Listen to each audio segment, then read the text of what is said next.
अटूट बंधन लड्डू गोपाल से। यमुना नदी के किनारे फूस की एक छोटी सी कुटिया में एक बूढ़ी स्त्री रहा करती थी।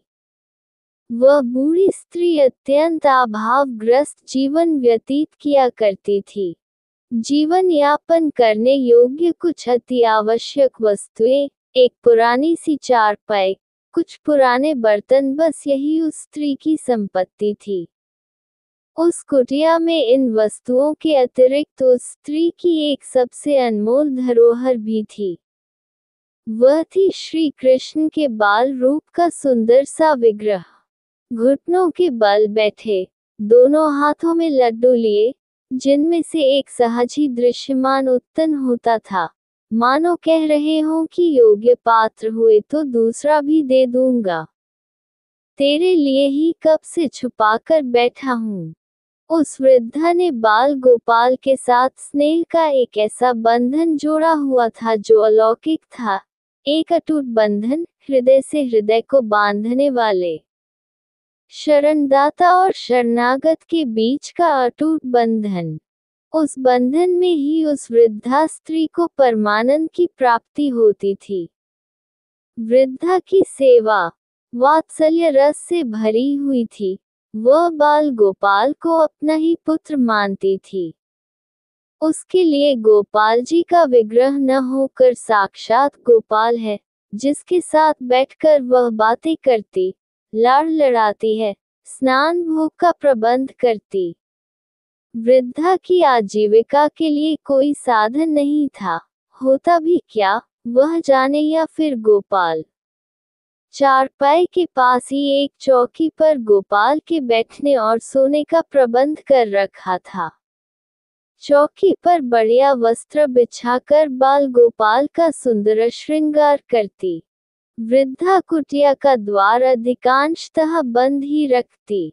वृद्धा की एक ही तो अमूल्य निधि थी, कहीं किसी की कुदृष्टि पड़ गई तो। कुटिया के भीतर दो प्राणी, तीसरे किसी की आवश्यकता भी तो नहीं, और आवे भी कौन, किसी का स्वार्थ न सधे तो कौन आवे। वृद्धा को किसी से सरोकार नहीं था। दिन भर में 2-3 बार गोपाल हटकर बैठता है कि मैं तो लड्डू खाऊंगा, तो पास ही स्थित हलवाई की दुकान तक जाकर उसके लिए लड्डू ले आती, कभी जलेबी तो कभी कुछ और। पहले तो हलवाई समझता था कि स्वयं खाती होगी, पर जब उसे कभी भी खाते न देखा तो पूछा, मैं किसके लिए ले जावे है मिठाई। वृद्धा मुस्कुराकर बोली, भैया अपने लाला के लिए ले जाऊं हूं। हलवाई ने अनुमान किया कि वृद्धा सठिया गई है अथवा अर्ध विक्षिप्त है, सो मौन रहना ही उचित समझा।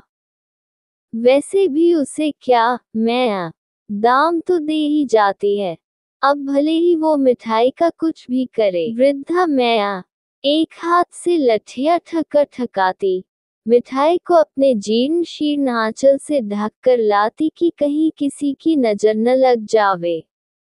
कुटिया का द्वार खोलने से पहले सशंकित सी चारों ओर देखती और तीव्रता से भीतर प्रवेश कर द्वार बंद कर लेती। एकांत में लाला भोग लगाएगा। लाला तो ठहरे, लाला कुछ भोग लगाते और फिर कह देते कि अब खायवे को मन नोए, तू बयासी बनवाए के ना लाई। मैं कहती, अच्छा लाला, कल हलवाई से कह के अपने कन्हैया के लिए खूब बयासो मीठो लाऊंगी, और खाने का मन नहीं है तो रहने दे। वृद्धा माँ का शरीर अशक्त हो चुका था। अशक्ततावश नित्य प्रति कुटिया की सफाई नहीं कर पाती, सो कुछ प्रसाद कुटिया में इधर उधर पड़ा रह जाता। प्रसाद की गंध से 1-2 चूहे आ गए और प्रसन्नता से अपना अंश ग्रहण करने लगे। कभी कभी तो लाला के हाथ से खाने की चेष्टा करने लगते। लाला अपनी लीला दिखाते और घबरा कर चिल्लाते, मैं जे सब खाए जा रहे हैं, मोती छीन रहे हैं। मैं अपने डंडे को फटकार कर चूहों के उपद्रव को शांत करती। एक बार द्वार खुला पाकर एक बिल्ली ने चूहों को देख लिया और वह उनकी ताक में रहने लगी। फूस की झोपड़ी में छत के रास्ते उसने एक निगरानी चौकी बना ली और गहे बगहे वहीं से झांककर चूहों की टोह लेती रहती। चूहा और बिल्ली की धींगामस्ती के बीच दो अशक्त प्राणी, एक बालक, एक वृद्धा। बालक भय से पुकारे और वृद्धा डंडा फटकारे। एक रात्रि के समय सब निद्रा के आगोश में थे, मैया भी और लाला भी। तभी बिल्ली को कुछ भनक लगी और उसने कुटिया के भीतर छलांग लगा दी। धप का शब्द हुआ। चूहे तो भाग निकले किंतु लाला भय से चित्कार कर उठा, मैया। बिल्लियाँ आए गई। मैया उठ बैठी और अपने सोटे को फटकारा। बिल्ली जहां से आई थी वहीं त्वरित गति से भाग निकली। मैया ने गोपाल को हृदय से लगाया और बोली, लाला, तू तो भगवान है, तब भी बिल्लिया से डरे है। लाला प्रेम पूर्वक बोले, मैया, भगवान मैं ना जानू, मैं तो तेरो लाला हूँ, मोए तो सबसे डर लगे है। तू तो मोए अपने पास सुवायवे कर, फिर मोए डर ना लगेगो। वृद्धा माँ विभोर हो उठी, गढ़ालिंगन में भर लिया, मस्तक पर हाथ फेरा और खटोले पर अपनी छाती से सटाकर लिटा लिया। वृद्धा माँ वात्सल्य के दिव्य प्रेम रस से ऐसे भर गई है कि उसके सूखे स्तनों से दिव्य अमृत स्रोत प्रकट हो गया और गोपाल बड़े प्रेम से भरकर इस दिव्य सुधा रस का पान कर रहे हैं। एक बार स्तन से मुंह हटाकर तुतलाकर बोले, मैया। जसोदा। किंतु मैया को सुध कहाँ। कोटि कोटि ब्रह्मांड उसकी चरण वंदना कर रहे थे। उसका स्वरूप अनंतानंत ब्रह्मांडों में नहीं समा रहा था। अनंत हो चुकी थी मैया। अब शब्द कहाँ, भक्त कहाँ, भगवान कहाँ। मैया तो कन्हैया में लीन हो चुकी थी। सकृन्न कृष्णा पदारविंदयो निवेशित तद्गुणरागी यैर्हि न ते यम पाशभूतच तद्भटान स्वप्नेपि पश्यन्ति हि चीर्ण निष्कृताः।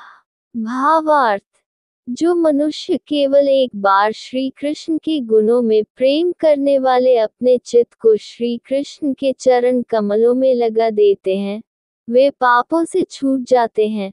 फिर उन्हें पाश हाथ में लिए हुए यमदूतों के दर्शन स्वप्न में भी नहीं हो सकते।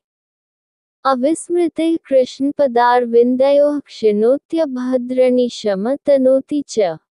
सत्वस्य शुद्धि परमात्म भक्तिन ज्ञान च विज्ञान विराग्ययुक्तम।